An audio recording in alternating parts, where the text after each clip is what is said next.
Salut à tous! Depuis quelques années, certains d'entre vous ont dû le remarquer, les médias de masse ne nous souhaitent plus une bonne journée, mais une belle journée. Et d'ailleurs aujourd'hui, cette expression a complètement contaminé la société française et doit être utilisée peut-être par au moins 95% des gens.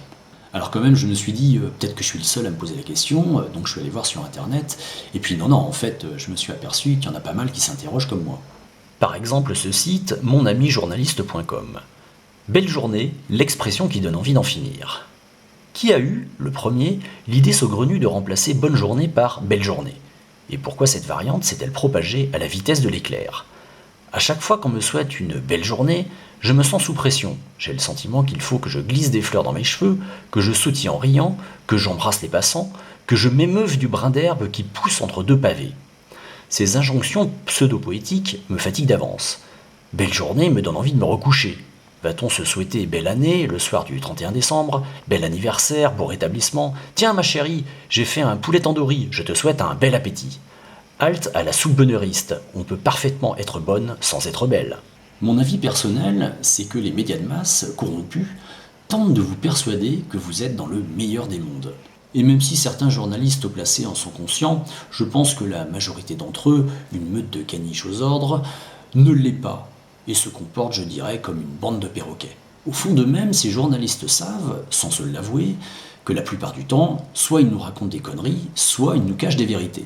Mais pour pas devenir fou et garder un certain équilibre psychologique, le cerveau met en place un système de défense.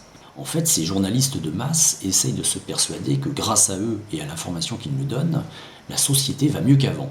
Et par conséquent, ils nous enjoignent à passer une excellente journée magnifique, splendide, qui ne peut pas être autrement puisque la société est magnifique. Et cette expression, qui au premier abord peut paraître complètement anodine, est à mon avis symptomatique d'une société qui s'enfonce petit à petit dans un système orwellien, une sorte de novlangue, de transformation du langage, qui d'une manière subtile enjoint votre cerveau à se dire qu'il est impossible que vous ne soyez pas bien dans cette merveilleuse société. Alors pour finir, je vais vous donner un autre exemple flagrant de novlangue de la part du gouvernement Macron.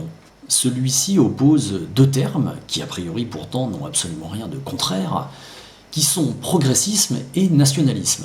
En effet, Macron n'arrête pas de répéter en boucle dans les médias qu'aujourd'hui le combat politique c'est entre progressistes et nationalistes.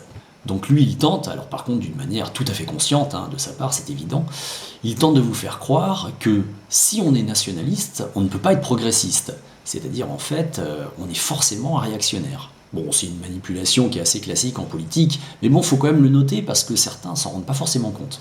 Donc en gros, ça voudrait dire qu'aujourd'hui, la Suisse, le Royaume-Uni, l'Islande, la Norvège ne sont que des réactionnaires. Bon, l'avenir nous dira qui est-ce qui s'en sortira le mieux. Sur ce, je vous embrasse et vous souhaite une bonne journée.